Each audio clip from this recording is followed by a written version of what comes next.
Boston College just has to play their game, and they will beat Stanford on Saturday.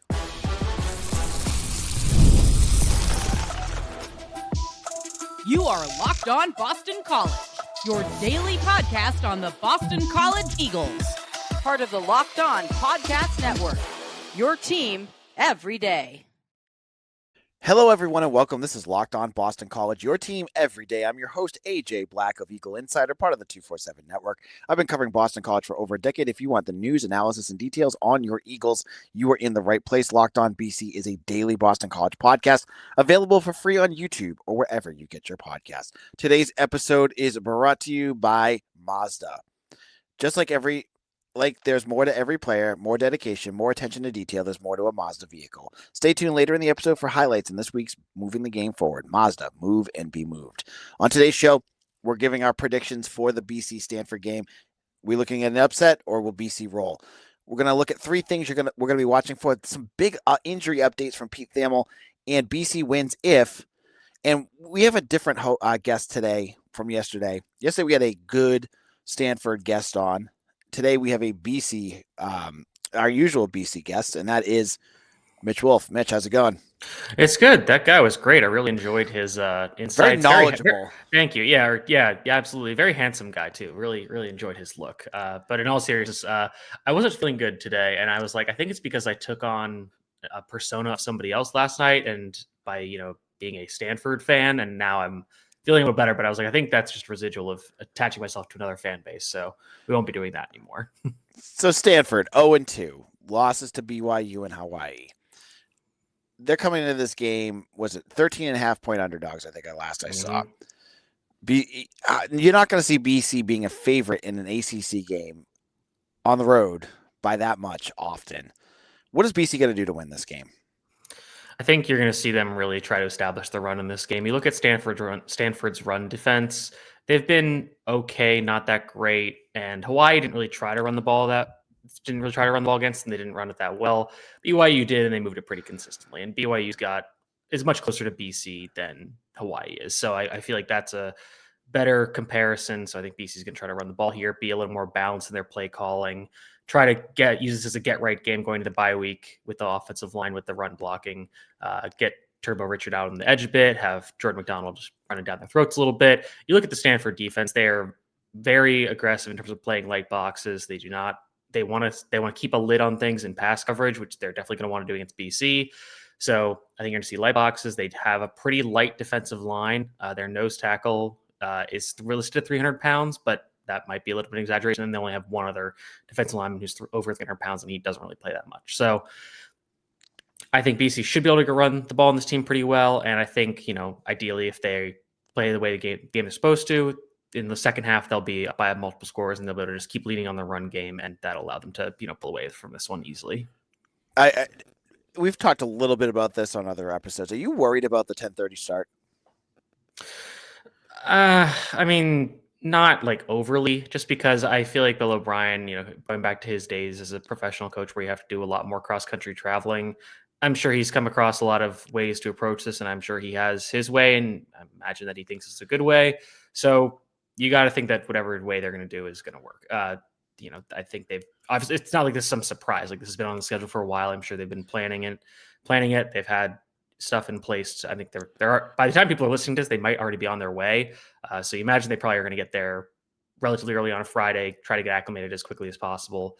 There's only so much you can do without a bye week going into this game. So I think there's not much you can do with it. And I think it'll be okay.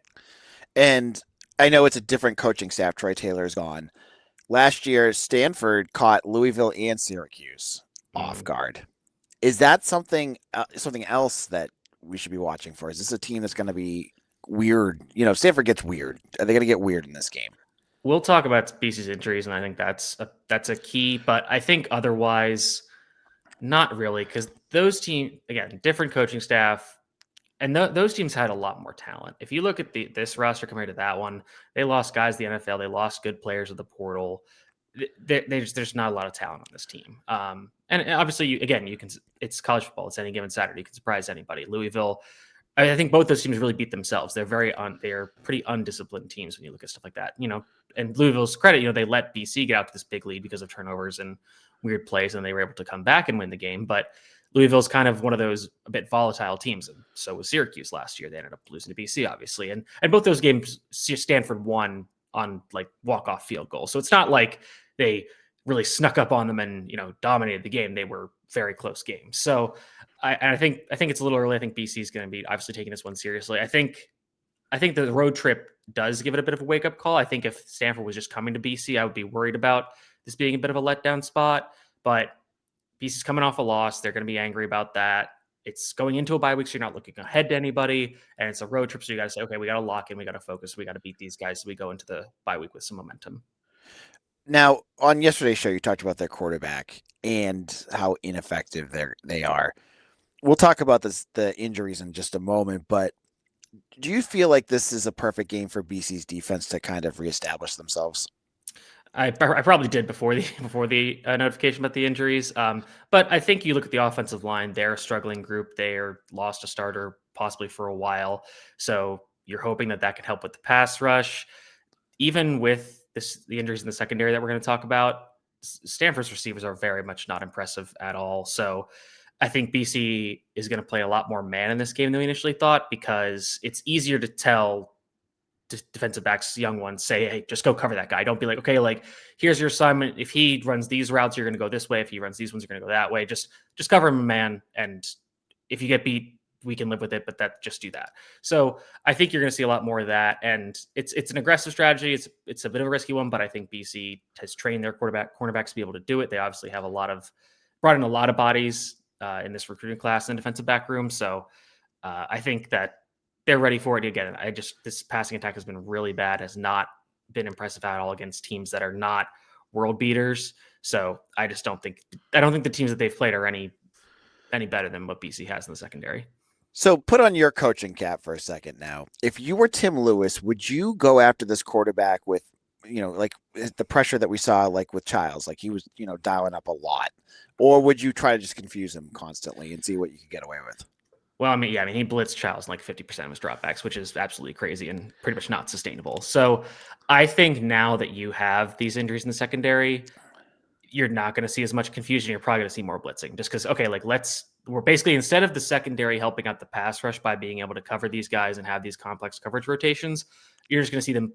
It's going to be the other way around. You're going to see them man up, press at the line, got to stay in phase, but then that will ideally throw the routes off, throw off the timing. Cole Brandt has to hold on to the ball, and the pass rush needs to get there quickly. And if you send more blitzers, they get there faster. So that's what the defense is going to have to do. All right. In just a moment, Mitch and sorry, I just made a little mistake there. There we go. We're back. In just a moment, Mitch and I are going to talk about what those injuries are. I've kind of teased it for a whole segment. We're going to look at also what 3 things we're watching for in this game and dive more into the BC Stanford matchup. We'll get into all that in just a moment.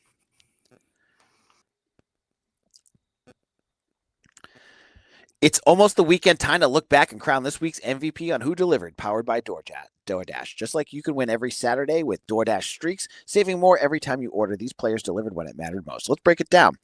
For Boston College, DYLAN LONERGAN delivered in a big way. He threw for 390 yards, 4 touchdowns, and almost won that game for the Eagles. Unfortunately, the Eagles lost in double overtime. But when the pressure was on, LONERGAN came through. No hesitation, no delay. And if you've been watching week after week, this performance wasn't a fluke. LONERGAN is on a streak. And just like LONERGAN delivered for the Eagles, DoorDash delivers your Saturdays. With DoorDash Streaks, you can save every Saturday you order. Stack it up all season, and you can save up to $250, including $100 in DoorDash credits. Order this Saturday. Keep the streak alive. Fuel your game day only with DoorDash. Terms apply. Promo period through 11/18.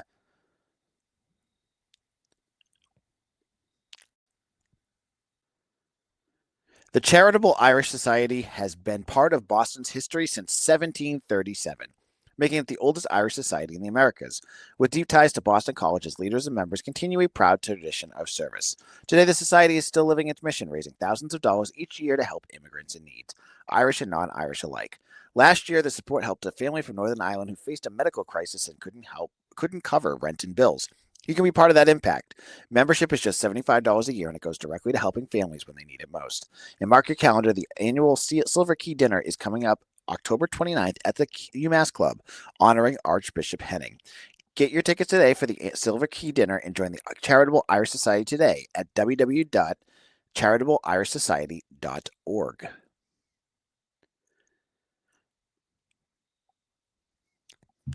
Locked on Boston College, AJ Black here with Mitchell Wolfe. We're talking about the BC Stanford game. And thank you all to our everydayers who've been listening all week. We've been diving into Michigan State. We're talking about Stanford. Go back if you've not listened to those previous episodes. They're up on YouTube wherever you get your podcast. Now, Pete Thamel of ESPN, the Grim Reaper, strikes again. Now, I thought we would be getting an availability report, but apparently maybe the availability report's only available to Pete Thamel because I haven't seen anything. But it's supposed to come out on Thursday. Haven't seen anything, but Pete's tweeting up a storm. 3 big injuries for BC in this game, and 2 of them you would have seen coming from last week, which was Owen Stodmeyer is out, defensive tackle who came back for his first game, got banged up, he's out again. Amari Jackson, cornerback, he's also out. We saw him go down in that game. We don't know the status of either of them because Bill O'Brien said in his press conference, we're fine. We just have a few soft tissue injuries. Don't know what any of that means. They're clearly not fine. They're not playing. Maybe they're just having the week off. But additionally, after Pete tweeted that out, about an hour later, we get a tweet that kind of surprised me that Sayer Torrance he's out with an injury after, I don't know what happened. Maybe it was when Nick Marsh dragged him into the end zone. That was Amari Jackson. Oh, Amari Jackson. No, dang, I missed. No. So he's out too. So 2 of your starting cornerbacks are out. How does this change things, Mitch? I was not as concerned when it was just Amari Jackson. I figured Torrance had a bit of a rough game, but he's playing a really good receiver. It's not like he was out of position all the time. Like he was in decent position on a lot of those plays. Just he lost the battle, and he's a young player. Like that's going to happen sometimes. Right. But with him and Jackson out, then you're looking at Max Tucker, who is fine. And again, I don't think this receiving group is very good. I think that's a fine matchup for him versus probably ostensibly CJ Williams, their quote unquote number 1 receiver. But then you're digging into Isaiah Ferris. You're looking at Cam Martinez playing more. You can probably, I'm not sure if they want to play him outside. That's something that I don't think has done in a long time. And given, I'm not really comfortable with that. Or you're looking at a lot of young freshmen playing. Or if Ashton McShane coming back. Yes. We don't know. We don't know what's going on. Who has been out the first 2 games, had some decent moments last year when he had to start as a true freshman, but we haven't seen him this year, so we're not really sure what his status is. So that's concerning, just because if you wanted to make a recipe for Stanford to win this game, you would say, okay, well, BC's getting missing some starters, and especially in a group that I still think is one of their strengths. Luckily, you still have all 3 safeties who are, I still think, going to be pretty good players. And again, the Stanford passing offense is still really bad, and they have been terrible the last 2 games against, solid to mediocre secondary. So I have a little bit of a flag up. I'm like, okay, this is concerning. But I think they knew that Jackson probably wasn't going to play, so they probably have been operating under that assumption for most of the week. Having to make the late, again, we don't really know what Torrance's timeline of this injury is, because I'm pretty sure he finished out the Michigan State game, so maybe he was playing through something. Might explain why he had some struggles, but maybe not. Maybe he tweaked something in practice this weekend and he's not available to go. I also imagine they're being kind of cautious with some of these because, again, maybe this is a bit arrogant, but maybe they're like, okay, like we can deal with some of these, still win, and then we can give these guys an extra week off to be ready for Cal and the rest of this. Because I don't think BC wants to push any of these injuries because they know that after this bye week, it's a long stretch, 8 games in a row. So they don't want to mess with stuff. They will say, okay, like we'll try to make it work in the secondary in this game. And again, I think this is a game where you can make it work, where you can be a little bit depleted in the secondary. But they are going to have to go out and prove it because some of those guys just haven't played, or a guy like Isaiah Ferris has had a lot more bad moments than good as a cornerback for this team. Right. I almost would think that they're going to go with like Ashton Cunningham there. Or Marcellus Townsend has played a lot in the nickel. Maybe they feel like he could play outside. Didn't TJ Green have a pretty good fall camp? So he's a guy that I think he's been more nickel, I think. But okay, that's interesting. Yeah. So I think it's not concerning yet, but it's a little just like that's interesting. Yeah. So I know folks have been dreading the Pete Thamel injury drops, and it took till week 3 for us to get one. So, and it happened on a Thursday. So I don't know. Well, we'll find out more about that as we get closer to the game, if there's anything else that we need to know. Now let's move on. What are 3 things you're going to be watching? Or what? I put 3, but what are you going to be watching for in this game out of BC? I'm watching to see, again, if BC can run the football, it's a big thing. If they can't run it against this Stanford team, then that's a big problem, because then I don't really know what team is left in their schedule they would be able to run against. Maybe Syracuse, but that's a long way away. So, and probably UConn, but those are 2 games you don't want to be relying on those down the road. So you've got to use this as a get right game to get the run game going. Other things I'm watching for, again, now the secondary thing is a big question mark. The big one is tackling. Like, every media availability, pretty much everybody on defense and coaching has talked about how they've worked on tackling this week after the troubling performance against Michigan State. In previous last year, when they had bad tackling games, they came back and were much better the next week. So if prior performance is any indicator, they should be improved in tackling this week. And again, it's against a much less athletic team. You don't have Aiden Childs at quarterback. You don't have Nick Marsh at wide receiver. You don't have Christian McCray, Omari Kelly. Like, all of these guys would be the best players on Stanford by far. I don't think any of Stanford's offensive players would be starting or even like significant rotational players on Michigan State's offense. So it's a huge drop off in talent. So you're not going to see those kind of plays, because you think about last year when BC had other missed tackle problems against Missouri. It was Luther Burden, who was a 2nd-round pick in the NFL draft, very, very close to a 1st-round pick. You think about Virginia Tech, Bashal Tutin, NFL draft pick, Kyron Jones. He's not a great thrower, but he's an incredible athlete, makes guys miss. Jalen Lane, another guy who went to the NFL. Stanford doesn't have those NFL guys anymore. They just don't have guys that are going to be drafted in the NFL.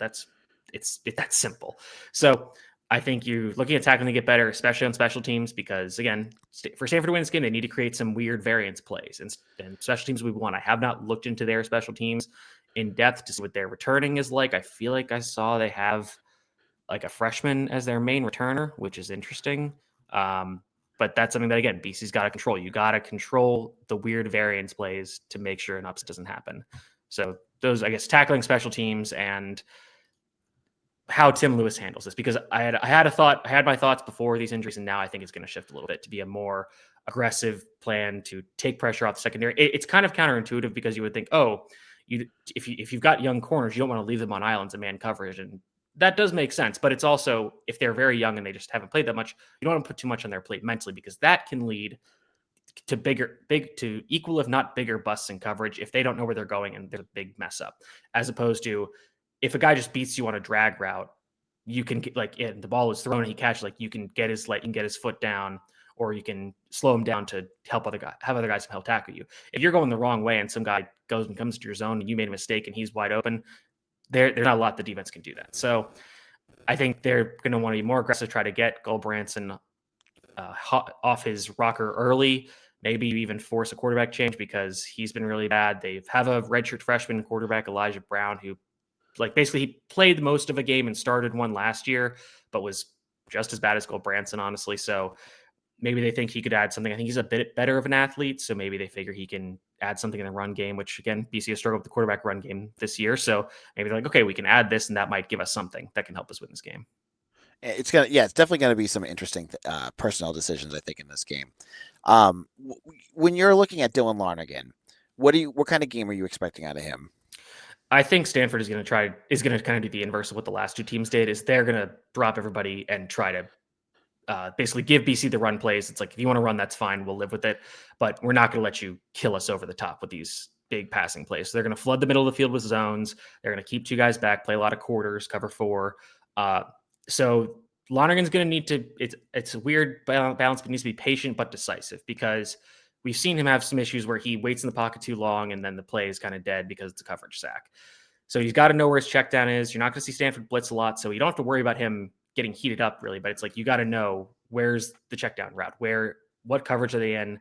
What are they going to be doing here? What routes are they trying to take away from us? So where do we go to attack that otherwise?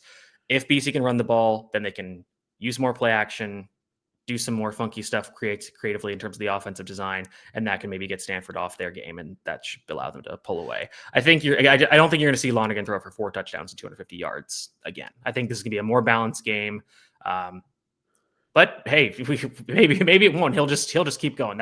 That's very much on the table, and we're going to we go into the bye week where it's, wow, DYLAN LONERGAN's leading the country in passing.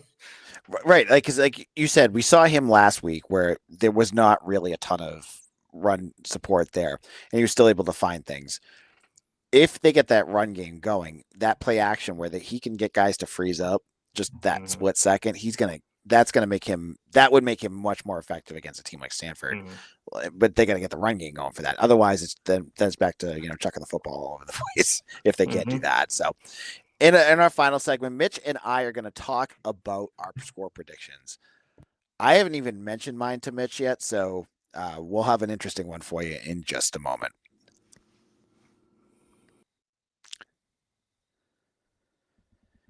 You can just move through life, or you can find the things that move you. It's your choice. You can choose to get out there, choose your people. You can choose to go for it. Like, really, go for it. Just choose to do something that moves you. Mazda crafts cars for those who choose to do more than simply move. Mazda, move and be moved.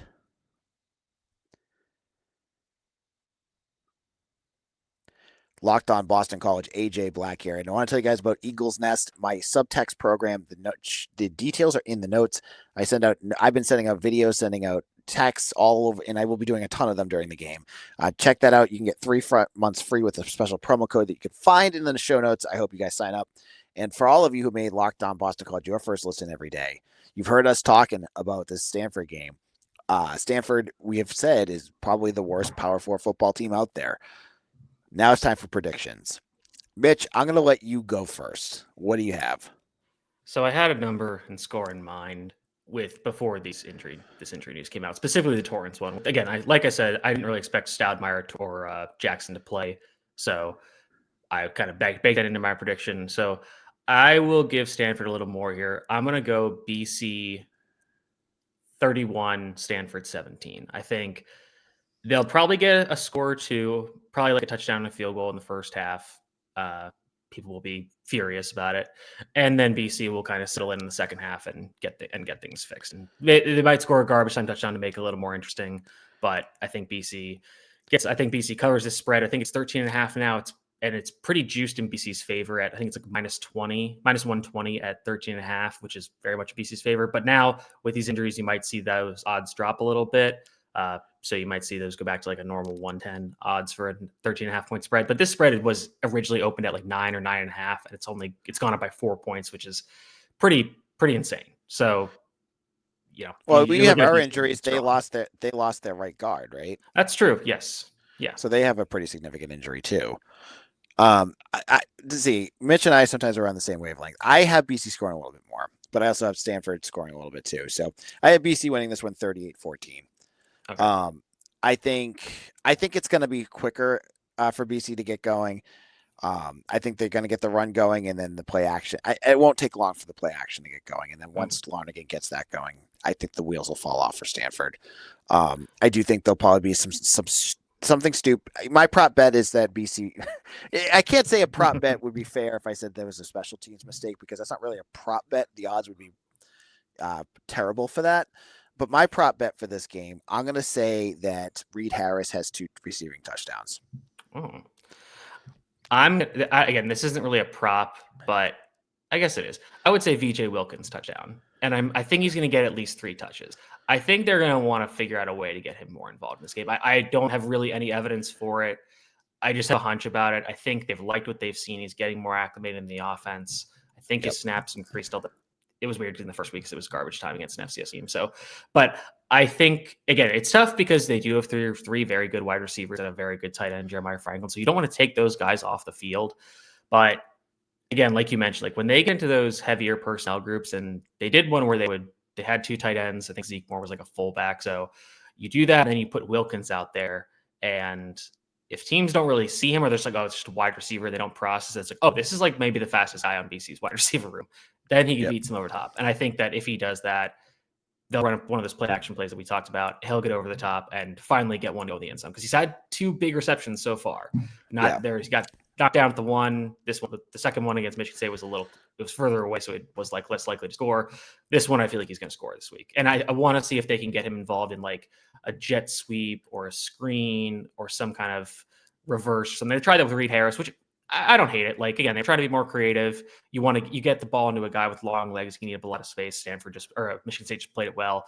But I'm interested with Wilkins because I think he has more of a straight line speed guy. So maybe screens aren't as much his thing where he's not as much of a jitterbug. He's just a straight line go. So with that in mind, a sweep or reverse and end around, I think you're going to see him get the ball a little more this week. All right. Those are our bets. What are you thinking? Leave your thoughts in the comment section below. Follow us on Twitter I'm at AJ Black 247. You can check us out on Eagle Insider. Mitch, where can people find your work? You can find me at Mitchell T. Wolfe, WOLFE on Twitter. I've got the match report just came out, and then we'll have the 3-week preview, which I'll have to edit now that there's been these injury updates. I'm still waiting for the special teams film. I'm really hoping it comes in soon so I can do a quick little write-up about that because I think people want to know what's going so wrong with that unit with the kick coverage. So hopefully that gets in soon. We'll be able to get that up on the site before the Stanford game. Maybe give you a little Saturday morning reading. Before we go, I saw a tweet and it made me think of you. Did you see the guy, and I forget who it was, that said the fact that anyone can now get all 22 film is the worst thing that's happened to football? I get it because there's people out there that don't get it like you do. But I was like, yeah. And for what it's worth, just so people, because it's been a while since I've been on this podcast. People are like, I took a scouting course. It's called the Scouting Academy. It's run by Dan Hatman, who's a former NFL scout, former personnel executive, and they have videos with coaches like telling you like what to look for. They basically teach you how to watch film. And I think it's a great resource. There's a lot of people who work in the NFL because of going to the Scouting Academy. They connect obviously the skills they use, but also the connections they made. So I think it's a great resource if people are wanting to get into this kind of field. And it makes me a more knowledgeable football fan. And honestly, I think that allowed me to be a less stressed football fan and less emotional because I understood more about what was going on. I didn't get as mad about things, namely tackling and stuff like that. So it's helped me a lot with dealing with my football rage that I used to have a lot of problems with. It taught you about football and gave you a good dosage of copium, right? Yes. Oh yeah. I mean, honestly, really, it just hooked me on copium. I'm just a copium addict from this kind of thing. It's made my life a lot better, if I'm being honest. Okay. So anyways, that's why you should come over to Eagle Insider. If you have not checked out Mitch's film work, you need to check it out. Like, you will learn, and you have to be a VIP over at Eagle Insider, but it's well worth it to check out just his film analysis. On Saturday, well, it's going to be Sunday morning, and pray for me. Remember, I got 2 young kids. This is going to be painful for AJ on Sunday, and I got a birthday party I have to host for my oldest on Sunday morning. Oh God. I am going to be a mess, but I'm going to be here at Locked On BC after dark. Probably going live around like 2 in the morning, I think. I will be live, and you better be there because I'm not staying up to record this without you, the listeners, there. So check that out on YouTube, wherever you get your podcasts. And I thank you all. We'll see you all again soon for another episode of Locked On Boston College, your team every day.